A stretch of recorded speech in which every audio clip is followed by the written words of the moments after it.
Assalamu alaikum students. Today we will discuss year number 11 sound topic longitudinal nature of sound waves. Students, in the previous lesson we have discussed about the production of sound. हमने discuss किया था with the help of activity कि sound produce होती है by vibrations of bodies, और इसके अलावा हमने डिस्कस किया था sound के मैकेनिकल नेचर के बारे में. बेल जार ऑपरेटर्स के थ्रू हमने ये प्रूव किया था कि साउंड वेव्स को प्रोपगेट करने के लिए या ट्रैवल करने के लिए मीडियम की जरूरत होती है. नेक्स्ट हम डिस्कस कर रहे हैं longitudinal nature of sound waves. Sound waves are the mechanical waves. Longitudinal and transverse waves are the types of mechanical waves. Sound waves mechanical waves की लॉन्गिट्यूडनल फॉर्म रखते हैं. हम लॉन्गिट्यूडनल नेचर को अब डिटेल में डिस्कस करने जा रहे हैं. Students, the topic is longitudinal nature of sound waves. ये टॉपिक रिव्यू क्वेश्चन 11.4 के आंसर में आएगा. Review question 11.4 is what do you understand by longitudinal wave?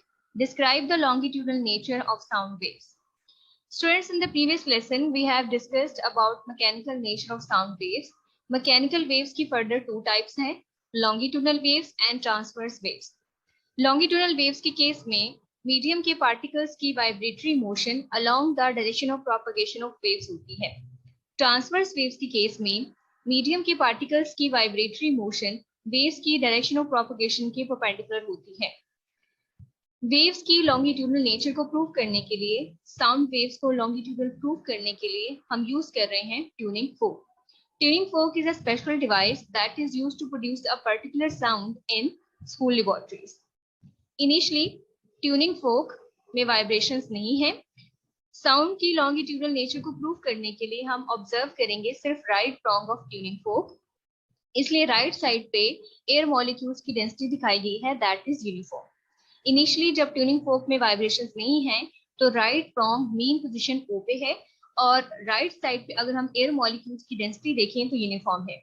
अगर थोड़े टाइम के लिए हम अज्यूम करें कि ये लाइंस एयर मॉलिक्यूल्स को शो कर रही हैं, तो here we can see molecules के दरमियान कांस्टेंट डिस्टेंस है और ये यूनिफॉर्मली अरेंज्ड. अब हम सिंपली क्या करेंगे, ट्यूनिंग फोक को रबर हैमर से स्ट्राइक करेंगे. स्ट्राइक करने से क्या होगा, ये प्रोंग्स वाइब्रेट करेंगे to and fro. Right prong जो इनिशियली मीन पोजीशन ओ पे था, अब ये एक्सट्रीम पोजीशन बी पे जाएगा ड्यू टू वाइब्रेशन. जब ये प्रोंग ओ से बी पे जाएगा तो ये प्रेशर एक्सर्ट करेगा ऑन द एयर मॉलिक्यूल्स. जब ये प्रेशर एक्सर्ट करेगा तो एयर मॉलिक्यूल्स करीब आ जाएंगे और यहाँ पे एक कंप्रेशन बनेगा. Here you can see molecules close हो गए हैं, यहाँ पे कंप्रेशन बन गया है. कंप्रेशन में मॉलिक्यूल्स क्लोजली स्पेस्ड होते हैं, तो यहाँ पे कंप्रेशन बना है. ये कंप्रेशन अब एडजेसेंट लेयर को ट्रांसफर हो जाएगा, यानी ये एयर मॉलिक्यूल्स अब अपना प्रेशर साथ वाली लेयर्स को ट्रांसफर कर देंगे. लेकिन होगा क्या, कुछ देर के बाद ये प्रोंग जो अभी एक्सट्रीम पोजीशन बी पे है, ये दोबारा से मेन की तरफ आएगा. लेकिन मेन पे ये नहीं रुकेगा, एक्सट्रीम पोजीशन ए की तरफ जाएगा, जिसकी वजह से क्या होगा, यहाँ पे एयर मॉलिक्यूल्स रिलैक्स करेंगे, उनका डिस्टेंस बढ़ेगा और एक रेयरफेक्शन बनेगा.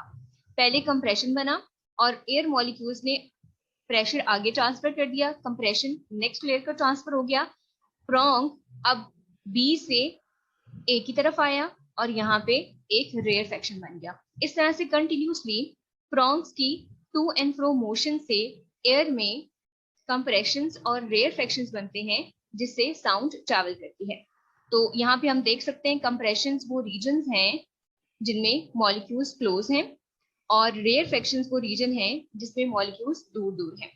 तो जैसे जैसे ट्यूनिंग फोक वाइब्रेट करेगा, कंटिन्यूस वाइब्रेशन से क्या होगा, सीरीज ऑफ कंप्रेशन रेयरफेक्शंस होंगी, और उससे क्या होगा, साउंड वेव प्रोपगेट करेगी through air towards the ears of listener. Students, here we can see the vibrations of tuning fork. Tuning fork की वाइब्रेशन से किस तरह से कंप्रेशंस और रेयरफेक्शंस प्रोड्यूस हो रहे हैं हम देख सकते हैं. हमने राइट प्रोंग को ऑब्जर्व किया था. राइट प्रोंग जब towards right side extreme position B पे आता है तो एयर मॉलिक्यूल्स में कंप्रेशन आता है, और जब ये प्रोंग टुवर्ड्स लेफ्ट साइड दूसरी एक्सट्रीम पोजीशन ए पे जाता है तो यहाँ एक रेयरफेक्शन बनता है. कंप्रेशन और रेयरफेक्शन इस तरह से नेक्स्ट लेयर्स में ट्रांसफर होते रहते हैं और साउंड वेव्स ट्रैवल करती हैं through air from one place to another. So यहाँ से हम देख सकते हैं the direction of propagation of sound wave is along the direction of oscillating air molecules. यहाँ पे हम देख सकते हैं जिस डायरेक्शन में एयर मॉलिक्यूल्स वाइब्रेट कर रहे हैं उसी डायरेक्शन में वेव प्रोपगेट कर रही है। यानी कि यहाँ पे एयर मॉलिक्यूल्स की वाइब्रेशन टू एंड फ्रो है, हॉरिजॉन्टली है, और हम देख सकते हैं कि कंप्रेशन और रेयरफेक्शन की फॉर्म में वेव भी हॉरिजॉन्टली ट्रैवल कर रही है।